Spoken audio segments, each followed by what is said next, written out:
आयुर्वेद शास्त्र के अनुसार शरीर की निर्मित दोष, धातु और मलों से होती है।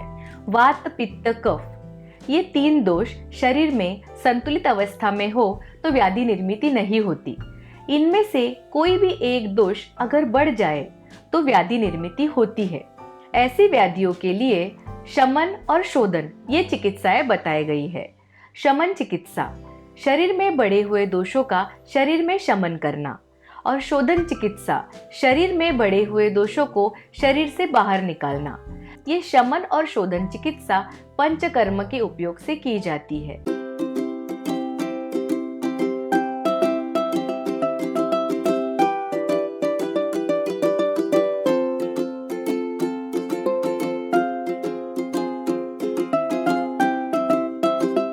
Hello everyone, this is Dr. Jyoti Jangle. Welcome back to my channel Ayurveda and Health. Panchakarma, अगर इसका हम अर्थ देखें तो पंच मतलब 5, कर्म मतलब विशिष्ट क्रिया। जिस चिकित्सा पद्धति में 5 विशिष्ट क्रियाएं की जाती है उसे पंचकर्म कहा जाता है। अभी ये 5 विशिष्ट क्रियाएं कौन कौन सी होती है? तो सबसे पहले आता है वमन, मेडिकल एमेसिस या फिर मेडिकल वोमिटिंग। मुख मार्ग से औषधि द्रव्य देकर मुख मार्ग से ही टॉक्सिन्स शरीर से बाहर निकाले जाते हैं, इसे वमन कहा जाता है।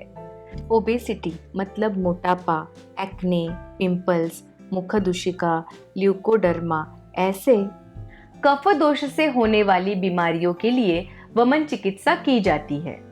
विरेचन मतलब परगेशन थेरेपी, मुख मार्ग से औषधि द्रव्य देकर गुद मार्ग या फिर मल मार्ग से टॉक्सिन्स को शरीर से बाहर निकाला जाता है, उसे विरेचन कहा जाता है। चिरशूल मतलब headache, skin diseases, various gynaecological disorders, ऐसे पित्त दोष की वजह से जो बीमारियां होती है उसके लिए विरेचन चिकित्सा की जाती है। इसका अगला प्रकार है निरूह बस्ती मतलब एनीमा ट्रीटमेंट, जिसमें काढ़े से या फिर डिकॉक्शन से एनीमा दिया जाता है। जॉइंट पेन, संधि वेदना, नेक पेन, बैक पेन, किसी भी प्रकार की वेदना हो। वात रक्त मतलब गाउट, ट्रेमर्स, हाथ पैरों में कंप आना, इन वात दोष से होने वाली बीमारियों में ये चिकित्सा की जाती है। इसका अगला प्रकार है नस्य, उसे शिरोविरेचन ऐसे भी कहा जाता है। इसमें नाक में औषधि द्रव्य छोड़े जाते हैं। इसका इस्तेमाल ऊर्ध्व जत्रुगत विकार मतलब शीर प्रदेश में जो व्याधियां होती है इसमें किया जाता है। माइग्रेन, साइनसाइटिस, राइनाइटिस जिसमें बार बार सर्दी होती है, एनोज्मिया मतलब किसी भी चीज़ का स्मेल नहीं आना, डिप्रेशन, इन सारी व्याधियों में नस्य चिकित्सा का उपयोग किया जाता है। इसका आखिरी प्रकार है रक्त मोक्षण मतलब ब्लड लेटिंग। रक्त मोक्षण चिकित्सा अलग अलग तरह से की जाती है, जैसे कि सीरा वेद या फिर जलौका का इस्तेमाल करके भी रक्त मोक्षण किया जाता है। स्टोमेटाइटिस मतलब मुंह में छाले आने, वेरियस स्किन डिसीजेस, ऐसे रक्त दुष्टि की वजह से होने वाली व्याधियां या फिर पित्त की वजह से होने वाली व्याधियों के लिए रक्त मोक्षण चिकित्सा की जाती है। वमन, विरेचन, निरूह बस्ती, नस्य और रक्त मोक्षण, इन 5 कर्म को पंचकर्म कहा गया है। पंचकर्म में इन 5 कर्मों के अलावा भी और कर्म किए जाते हैं। पंचकर्म, इसे प्रधान कर्म कहा जाता है। पंचकर्म से पहले जो कर्म किए जाते हैं उन्हें पूर्व कर्म कहा जाता है, जिसमें दीपन पाचन चिकित्सा की जाती है, जिससे भूख बढ़ती है और पाचन शक्ति बढ़ती है। पूर्व कर्म में स्नेहन और स्वेदन ये चिकित्साएं भी की जाती है। स्नेहन 2 प्रकार से किया जाता है, बाह्य स्नेहन और आभ्यंतर स्नेहन। बाह्य स्नेहन में पूरे शरीर को ऑयल का मसाज किया जाता है, और आभ्यंतर स्नेह मतलब इंटरनल स्नेह में मेडिकेटेड ऑयल या फिर घी इनका सेवन किया जाता है। स्वेदन मतलब पूरे शरीर को भाप देना। ये सारी चिकित्साएं पूर्व कर्म में की जाती है। पंचकर्म के बाद जो कर्म किए जाते हैं उन्हें पश्चात कर्म कहा जाता है, जिसमें कवल, गंडूश मतलब ऑयल पुलिंग ये चिकित्सा की जाती है। इसमें स्निग्ध औषधि द्रव्यों को कुछ वक्त के लिए मुंह में धारण किया जाता है। संसर्जन क्रम ये चिकित्सा पंचकर्म के पश्चात अग्नि या फिर पाचन शक्ति को बढ़ाने के लिए की जाती है, जिसमें एक क्रम से आहार की मात्रा बढ़ाई जाती है। धूम्रपान, इस चिकित्सा का उपयोग भी पश्चात कर्म में किया जाता है, जिसमें औषधि द्रव्य के धूम को नासा से लेकर मुख मार्ग से बाहर निकाला जाता है और मुख मार्ग से लेकर मुख मार्ग से ही बाहर निकाला जाता है। अभी इस पंचकर्म के क्या क्या फायदे हैं? What are the benefits of panchakarma?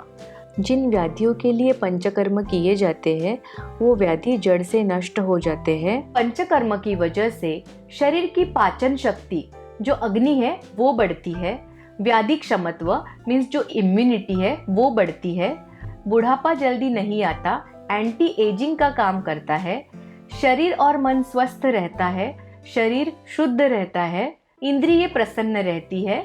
उसके अलावा शरीर की त्वचा और वर्ण ये निखरता है। पंचकर्म कब कब लेना होता है? तो व्याधि के अनुसार पंचकर्म लेना होता है। तो व्याधियों की अवस्था के अनुसार पंचकर्म चिकित्सक की सलाह से आप आयुर्वेदिक पंचकर्म ले सकते हो। व्याधि के अनुसार जैसे हम पंचकर्म लेते हैं वैसे स्वस्थ मनुष्य को भी पंचकर्म लेना चाहिए। मेंटल स्ट्रेस, फिजिकल स्ट्रेस या फिर फॉल्टी लाइफस्टाइल, इन कारणों की वजह से कभी कभार व्याधि की उत्पत्ति नहीं होती, लेकिन एजिंग प्रोसेस फास्ट हो जाती है। इसलिए स्वस्थ मनुष्य को भी पंचकर्म लेना चाहिए।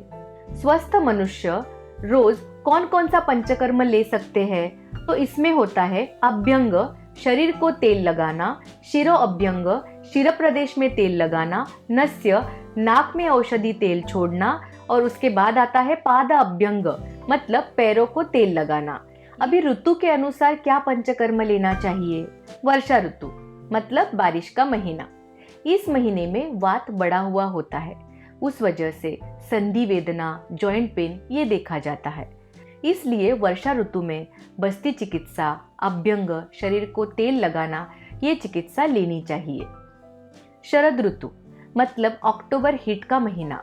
इस ऋतु में पित्त दोष बढ़ा हुआ होता है, उस वजह से स्किन डिसीजेज, एसिडिटी ये सिम्टम्स देखे जाते हैं। इसलिए शरद ऋतु में रक्तमोक्षण, विरेचन, तिक्त रसों से युक्त घी का सेवन ये चीजें करनी चाहिए। वसंत ऋतु जिसमें कफ दोष बढ़ा हुआ होता है, अग्निमांद्य होता है, पाचन शक्ति कम होती है, जिस वजह से बहुत सी व्याधियां होती है जैसे कि श्वास मतलब ब्रोंकियल अस्थमा। इसलिए वसंत ऋतु में वमन चिकित्सा लेनी चाहिए। प्राथमिक उपचार पंचकर्म मतलब फर्स्ट एड पंचकर्म, आत्ययिक अवस्था में पीड़ा कम करने के लिए जो पंचकर्म किया जाता है उसे कहा जाता है प्राथमिक उपचार पंचकर्म। फॉर एग्जाम्पल शीरशूल, हेडेक है तो उसमें नस्य दिया जाता है। वात कंटक जैसी व्याधियों में अग्निकर्म किया जाता है। रक्तमोक्षण करके बहुत सी व्याधियों में वेदना कम की जाती है। टूरिज्म पंचकर्म, अलग अलग पर्यटन क्षेत्र के पास जो होटल्स होते हैं आजकल वहां पे पंचकर्म किया जाता है। ऐसी जगहों पे पंचकर्म लेने से पहले बहुत सी सावधानी बरतनी चाहिए, क्योंकि पंचकर्म हमेशा चिकित्सक की सलाह से ही लेना चाहिए। जो व्यक्ति पंचकर्म लेने के लिए अयोग्य है, ऐसी व्यक्ति को पंचकर्म दिया गया तो आगे जाके कॉम्प्लिकेशंस हो सकते हैं। पंचकर्म फॉर कॉस्मेटिक पर्पस, आजकल शरीर की सुंदरता बढ़ाने के लिए विशेषतः बाल, त्वचा, आंखें, इनकी सुंदरता बढ़ाने के लिए, एंटी एजिंग के लिए, वेट मैनेजमेंट के लिए अलग अलग पंचकर्म किए जाते हैं, जिनमें शरीर शुद्धिकर, लेप, अभ्यंग, शिरोधारा इनका समावेश होता है। सौंदर्यवर्धक पंचकर्म चिकित्साएं भी आयुर्वेद चिकित्सक के सलाह से ही लेनी चाहिए। इस तरह इन अलग अलग अवस्थाओं में चिकित्साएं की जाती है। पंचकर्म चिकित्सा करते वक्त कौन कौन सी चीजें अवॉइड करनी चाहिए? What to avoid during panchakarma? जोर से बात करना, excessive talking, excessive walking, excessive travelling, बहुत देर तक एक जगह पे बैठना, इनडाइजेशन होने तक खाना खाना, विरुद्ध आहार मतलब इनकम्पैटिबल फूड कॉम्बिनेशन का सेवन करना, दिन में सोना, दीवा स्वाप, ये सारी चीजें पंचकर्म करते वक्त अवॉइड करनी चाहिए। ये सब था पंचकर्म चिकित्सा के बारे में। आपको इस वीडियो में हमने जो इन्फॉर्मेशन दी है वो कैसी लगती है वो हमें कमेंट बॉक्स में कमेंट करके ज़रूर बताइए। इस वीडियो को लाइक कीजिए, शेयर कीजिए और हमारे चैनल को सब्सक्राइब कीजिए। धन्यवाद।